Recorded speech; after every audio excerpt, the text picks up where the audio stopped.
할렐루야. 이 새벽에 하나님의 말씀을 사모함으로 나오신 우리 모든 성도님들을 축복하고 환영합니다.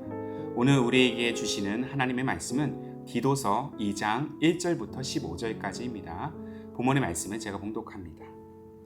오직 너는 바른 교훈에 합당한 것을 말하여 늙은 남자로는 절제하며 경건하며 신중하며 믿음과 사랑과 인내함에 온전하게 하고 늙은 여자로는 이와 같이 행실이 거룩하며 모함하지 말며 많은 술의 종이 되지 아니하며 선한 것을 가르치는 자들이 되고 그들로 젊은 여자들을 교훈하되 그 남편과 자녀를 사랑하며 신중하며 순전하며 집안일을 하며 선하며 자기 남편에게 복종하게 하라.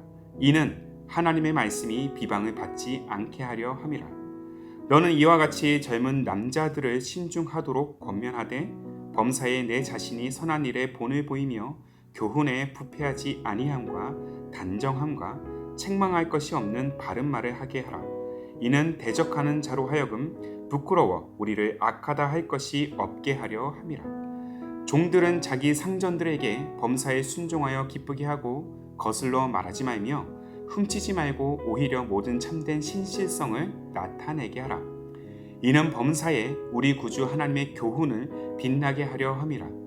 모든 사람에게 구원을 주시는 하나님의 은혜가 나타나 우리를 양육하시되 경건하지 않은 것과 이 세상 정욕을 다 버리고 신중함과 의로움과 경건함으로 이 세상에 살고 복스러운 소망과 우리의 크신 하나님 구주 예수 그리스도의 영광이 나타나심을 기다리게 하셨으니 그가 우리를 대신하여 자신을 주심은 모든 불법에서 우리를 속량하시고 우리를 깨끗하게 하사 선한 일을 열심히 하는 자기 백성이 되게 하려 하심이라.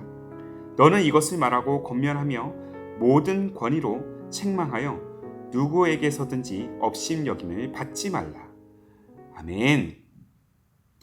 오늘 말씀은 바른 교훈을 담은 복음 또한 바른 교훈을 깨닫는 성도라는 제목으로 나누기를 원합니다. 저는 이 5명의 아이들을 키우면서 자주 무질서의 혼돈에 빠질 때가 있습니다. 아이들 한 명 한 명이 저마다의 특색이 있고 각기 다른 성격의 다른 취향으로 그런 어떤 모습으로 인해서 각자가 원하는 소리와 요구를 저와 아내에게 거침없이 쏟아내기 때문이죠. 부모로서 아이들의 요구를 다 들어주고 그들의 원함을 다 받아주면 좋겠지만 저와 아내 또한 한계를 가진 존재이기도 하고 한편으로 아이들에게 바른 생활을 가르치지 않으면 그야말로 가정의 질서가 무너지기 때문에 때때마다 아이들에게 적절한 훈계를 제가 해야 합니다. 때때로 아픈 마음을 가지고 속상한 마음을 가지고 아이들을 책망해야 될 때도 있지만 책망하지 않으면 그네들이 바른 사람으로 자라갈 수 없기 때문에 부모는 늘 사랑을 전제로 아이들을 향한 바른 교훈에 대한 책임을 다해야 합니다. 바른 교훈은 가정의 영역을 넘어서 교회 공동체에도 동일하게 적용이 됩니다. 공동체 질서가 무너졌을 때 교회의 지도자는 그에 대한 책망과 교훈을 아끼지 말아야 합니다. 때때로 책망과 교훈을 받아내기가 너무 힘들 때도 있지만 곪은 상처 부위를 도려내지 않고 그대로 방치하게 되면 몸 전체가 썩게 되듯이 고통을 감수하고서라도 그 상처를, 그 갈등을, 그 문제를 도려내야 온전한 회복이 이루어질 수 있기 때문입니다. 공동체의 문제가 무엇인지 정확하게 진단하고 어떤 것이 잘못되었는지 정확히 교훈해야 더 건강하고 성숙한 공동체로 성장할 수 있게 되는 것이죠. 자, 오늘 우리가 묵상하고 있는 이 디도서의 배경은 바로 그레데 섬입니다. 이 그레데 섬은 그리스 반도 끝에 약 100km 정도 떨어진 지중해의 아름다운 섬들 중에 하나입니다. 바울이 이 그레데 섬의 목회 사역을 담당하고 있었던 디도에게 보낸 편지가 바로 이 디도서인 것이죠. 자, 당시 그레데 교회의 상황은 율법을 강조하며 복음의 원리를 왜곡시키는 유대주의와 함께 영주주의와 그리스 신화가 맞물린 이 혼합적 신비주의가 교회 내부의 갈등의 큰 원인, 큰 문제로 대두되고 있었습니다. 이 소식을 들은 바울은 교회의 지도자인 디도로 하여금 복음을 왜곡시키고 갈등을 조장하는 그들의 입을 막고 엄히 꾸짖으라고 디도서 1장 11절 이하 13절을 통해서 말하고 있습니다. 책망하기를 주저하지 말라는 것이죠. 그렇다면 디도가 과연 어떤 근거를 가지고 또 교회 공동체를 향해서 책망을 해야 되는 것일까? 자, 본문 1절의 말씀을 먼저 봅시다.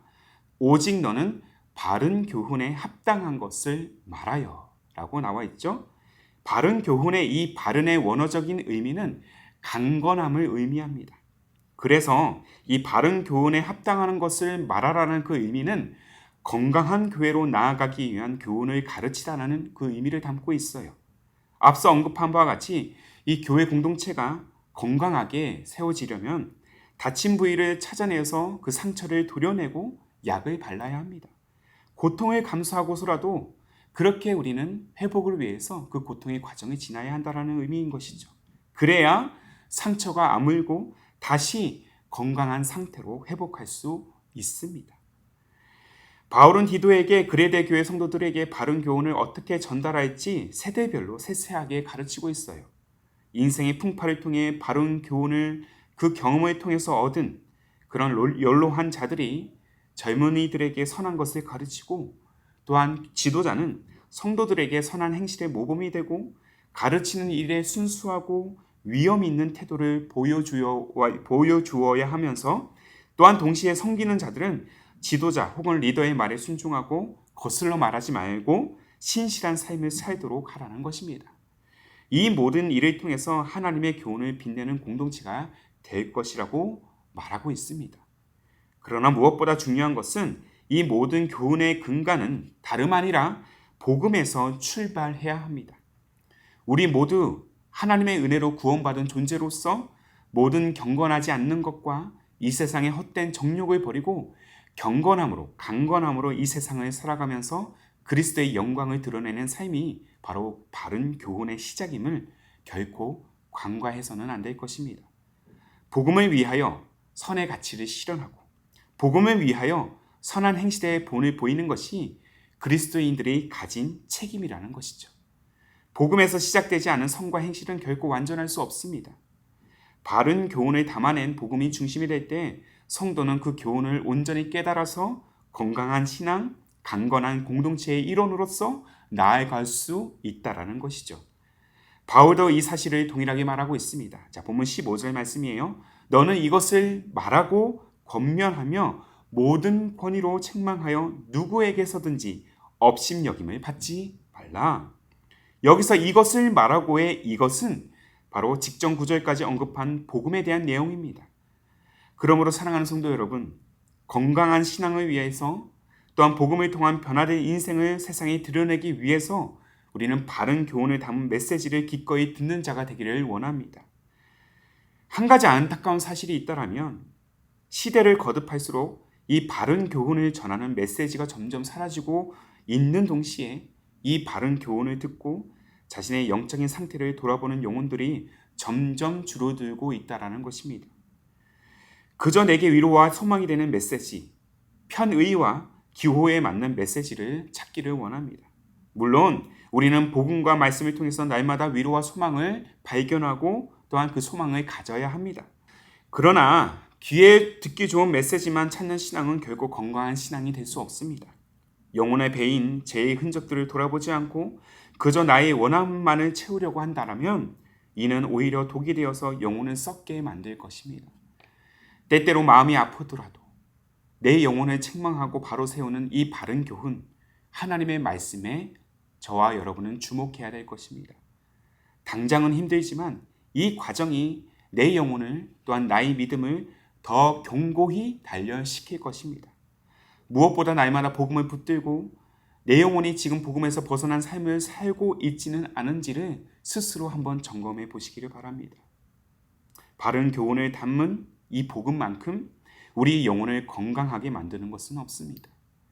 저는 저를 비롯한 우리 모두가 바른 교훈을 듣기를 주저하지 않고 이 바른 교훈을 통해서 자기 자신을 직면하며 바른 교훈을 통해 저와 여러분이 향한 하나님의 아버지의 그 사랑, 그 진실한 사랑의 마음을 온전히 깨닫는 그러한 삶의 모습이 되기를 원합니다.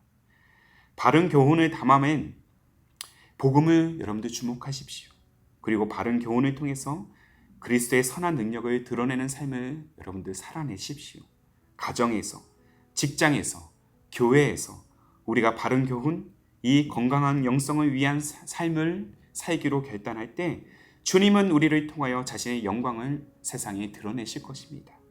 이 일을 날마다 바른 교훈, 하나님의 말씀에 우리가 정직하게 반응하는 그러한 신앙, 그러한 여정, 그런 삶의 모습이 되기를 주님의 이름으로 축복합니다.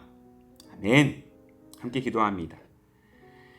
늘 우리가 진리의 길, 복음의 길, 바른 신앙의 길로 나아가기를 원하시는 하나님 아버지, 오늘도 우리의 인생이 주님의 말씀을 따라 믿음의 가치를 온전히 실현하는 그러한 여정이 되기를 원합니다. 때때로 우리 내면엔 연약함이 쌓여서 생명의 빛을 바라보지 못하고 여러 갈등과 문제를 안고 진리의 길을 그렇게 벗어날 때가 있음을 고백합니다. 그리고 복음에 도전하는 수많은 시험과 유혹에 넘어질 때가 있음을 보게 됩니다. 우리를 도우시는 주님, 바른 교훈으로 우리의 완악함을 일깨워 주시고 영혼의 골문 상처를 도려내시는 그 과정을 통해 다시 건강하고 거룩한 영성으로 회복하기를 원하시는 주님의 그 마음을 분명히 알게 하여 주시고 우리 모두가 때론 고통스러운 과정을 지난다 할지라도 다시 복음 앞에 서도록 성령이여 우리를 인도하여 주옵소서. 영혼의 길을 열어 마땅히 하실 말씀을 우리가 겸손히 듣게 하여 주시고 바른 교훈을 마음판에 새겨서 주님의 기뻐하시고 온전하신 뜻을 분별해서 그 뜻을 실현하는 삶이 되기를 원합니다.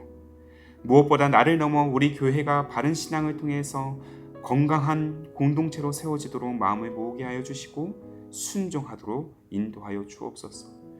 그렇게 우리의 인생을 바른 교훈으로 진리의 길로 인도하실 우리 주님 예수님의 이름으로 기도하옵나이다. 아멘. 오늘도 주신 말씀에 따라서 두 가지의 기도 제목을 놓고 함께 기도하기를 원합니다. 먼저는 때때로 마음이 아프더라도 내 영혼을 책망하고 바로 세우는 하나님의 말씀, 그 바른 교훈을 우리가 주목하게 하시고 이를 통해서 진리의 길로 온전히 나아가게 하옵소서. 한 걸음 더 나아가 가정에서, 직장에서, 교회에서 우리 모두가 바른 교훈, 이 건강한 영성을 위한 삶을 살기로 결단할 때 건강한 삶, 건강한 공동체로 세워지게 하옵소서. 이 두 가지의 기도 제목을 간절한 마음으로 함께 고백하시면서 기도로 하루의 삶을 열어가시기를 바랍니다. 함께 마음을 다해 기도하겠습니다.